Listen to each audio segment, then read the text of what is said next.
It was late October when I found myself pulling into the desolate parking lot of the Hollow Creek Motel, a rundown establishment promising a cozy overnight stay for weary travelers.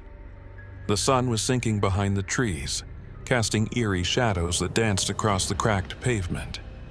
I had hoped to find relief from the throbbing headache that had plagued me since hitting the road hours earlier, but the moment I entered the dimly lit office, a chill gripped my spine. The owner, a gaunt man with sunken eyes, greeted me with a toothy grin that didn't quite reach his eyes. His voice was raspy as he handed me a rusty key with the number 7 dangling from it. As I walked to my room, my footsteps echoed unnervingly in the silence. The air felt heavy, almost suffocating, as though it were saturated with the silence of 1,000 unspoken stories. The room itself was sparsely furnished, with peeling wallpaper and a flickering fluorescent light that hummed ominously overhead. I tossed my bag on the bed, trying to shake off the sinister feeling creeping into my thoughts, and decided to shower to wash away the road dust and whatever was gnawing at my unease. The water was lukewarm, and as I stood there, I couldn't shake the sensation that I was being watched. Afterward, I sat on the edge of the bed, my eyelids growing heavy from exhaustion. A soft knock, barely audible, pulled me back into awareness. "Hello?" I called out, but there was no response. Wondering if I had imagined it, I lay back down, my eyes fluttering shut. Not long after, another knock disrupted my fleeting slumber, louder this time. I shot up from the bed, adrenaline coursing through my veins. Steeling myself, I opened the door cautiously, half expecting someone to be standing there. But the hallway was empty. The only sound was the echo of my own breathing. I was about to close the door when a cold breeze rushed past me and I shivered, stepping outside. I wandered the empty corridor, feeling an inexplicable pull towards room 6, the door slightly ajar. With each step, an uneasy feeling twisted in my stomach. I peeked inside to see a flickering light, revealing disheveled furniture and what appeared to be a blood-stained mattress.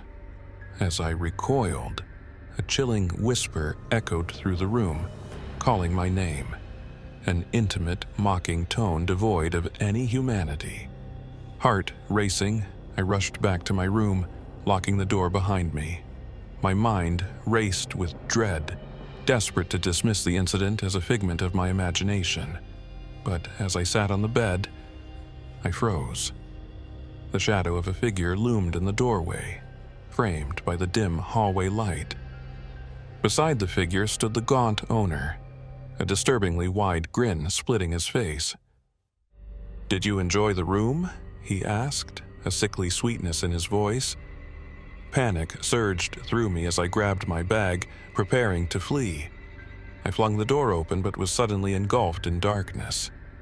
The hallway stretched on interminably, doors lined with the blaring lights that flickered like dying stars. The owner's laughter echoed around me, deep and hollow. No matter how hard I ran, the woods outside seemed to recede into an endless abyss. I realized, in a horror-stricken moment, that there was no escape. The Hollow Creek Motel wasn't just an isolated pit stop, it was a trap.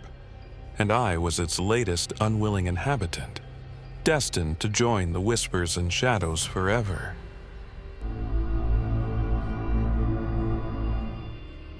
I hadn't planned on stopping at the Velvet Pines Motel.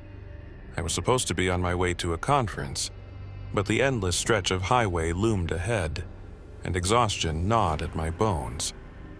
As the sun dipped below the horizon, painting the sky in hues of fiery red and bruised purple, I spotted the flickering neon sign. I could hardly feel my eyelids any longer.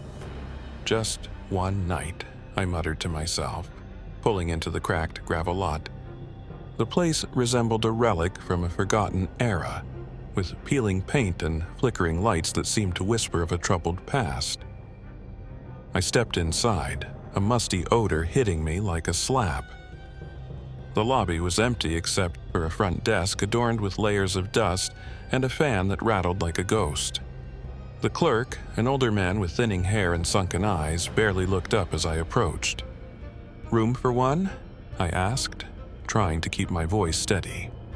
"Only got one left," he replied, sliding me a key for room 7. "Dirt cheap, but—" His eyes darted past me, an unsettling unease flickering in his gaze. "Just be careful." I glanced over my shoulder toward the door, but nothing seemed out of the ordinary. Dismissing his cryptic warning, I grabbed my bag and trudged to the room. Inside, the air was stale, clinging to me like fog. I tossed my backpack onto the worn double bed and took a moment to inspect the place. A cracked mirror hung over a small vanity, and an old television sat in the corner, its screen smeared with grime. The only sound was the wind howling outside, mixing with the unsettling creaks of the building settling into night. As I attempted to get comfortable, the old TV crackled to life, displaying static images that swirled ominously. I clicked it off, the silence now punctuated by an odd scratching sound. My heart raced as I glanced toward the door. I shook my head, desperate to shake off the mounting tension, and decided to take a shower. The water was cold, sending a shiver through me, but as I stood there, trying to wash away the weariness, that scratching noise returned, growing louder and more frantic. I shut off the shower and listened. It was no longer just the sound of scratching. It sounded like someone was trying to get in. "Hello?" I called, but my voice cracked. Silence hung around me thickly. The feeling of dread crept back, the adrenaline surging in my veins. I threw on my clothes and crept towards the door, peering through the peephole once again. Nothing. Just an empty, dimly lit hallway. Taking a deep breath, I opened the door, stepping into the eerie quiet. As I turned, a figure darted past the far end of the hallway, cloaked in shadows. My heart pounded, the primal instinct to flee clawing at me. I couldn't shake the feeling that I was being watched. Panic gripped me as I hurried to my room and locked the door. I rummaged through my bag for my phone, but to my horror, I remembered that I had no service out here. Just as I stood there, frozen in fear, I heard it. A soft, deliberate knock at my door. "Room service," a low voice called. Gravelly and laced with malice, I felt my blood run cold. "Not interested," I shouted back, desperate to sound braver than I felt. The knocking persisted, louder now. "Let me in." "I have a key," I yelled, my voice catching. I backed away from the door, pressing against the wall. The knocking stopped. The quiet that followed was worse, a suffocating stillness that enveloped me as I strained to hear any sounds outside. Suddenly, I heard footsteps, slow and measured. Panic surged, and I had to escape. I grabbed my bag and dashed to the window, flinging it open with a grunt, adrenaline coursing through me. Outside, the ground was hard and cracked, and I could see the desolate stretch of land beyond the motel. I climbed out, landing with a thump, and ran. I sprinted away from the motel, breathless and desperate, every instinct screaming at me to keep moving. The night air was biting cold, and the only sound was my heavy breathing until I heard it. The familiar, calculated sound of footsteps softly padding behind me. Someone was chasing me. I glanced back. The figure was shrouded in darkness, moving with an unsettling confidence. It was him. The man from the motel. He was grinning, a twisted smile that cut through the night, and I felt a chilling realization overtaking me. This was no random stranger, it was the clerk. I had triggered something in him. Frantically, I veered off the dirt driveway into the woods, branches clawing at my clothes as I plunged deeper into the underbrush. But the footsteps grew closer, relentless. I could feel the weight of his eyes on my back, and my legs were starting to feel like lead.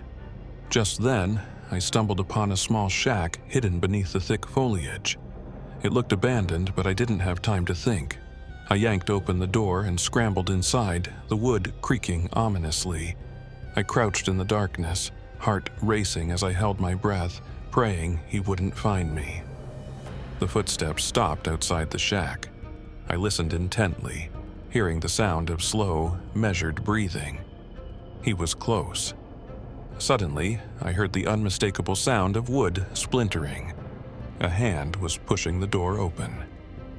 In that moment of terror, I understood the terrifying twist of fate. He had lured me here, made me believe he was just another tired motel clerk when in truth he was the predator. As the door broke free and light streamed in, I faced him, the horrific truth dawning on me. "Welcome to my home," he whispered, stepping into the shadows with me. I realized too late that this wasn't just a motel. It was his hunting ground, and I was now a part of its dark legacy. The last thing I saw was that twisted grin, and just beyond, my own reflection staring back at me in the cracked mirror. Not a victim, but the next in a long line of lost souls swallowed by velvet pines.